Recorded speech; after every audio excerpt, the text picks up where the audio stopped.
So it's no secret that the world in which we living as communicators has changed dramatically over the last 5–10 years. The pace is increasing, the number of platforms that we have to operate through,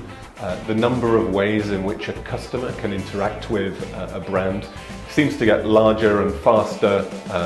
almost by the day. In this world, increasingly we're looking at influence moving through 6 screens, at least 6 screens, in a customer's buying journey.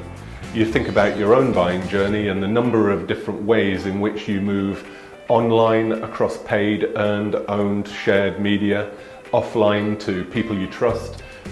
different physical locations, virtual locations, and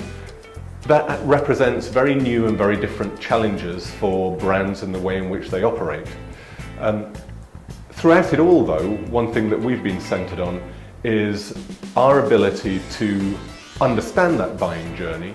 the way in which we need to attach content to those moments of influence, the points in time when a customer is open to engaging with a brand across all of these different channels, and the points in time when we are able to move them to action, move them to influence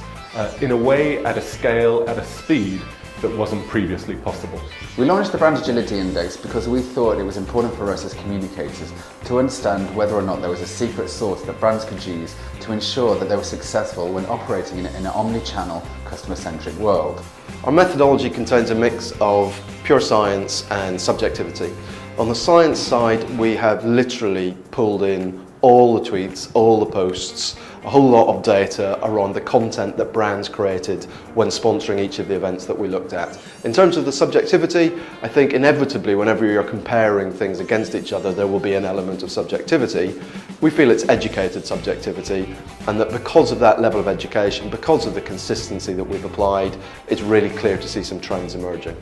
We identified 10 parameters that we think it's important for brands to consider whenever engaging with their customers, both online and offline. We then scored the brand's communications against these parameters and whether or not we thought they were utilising them either successfully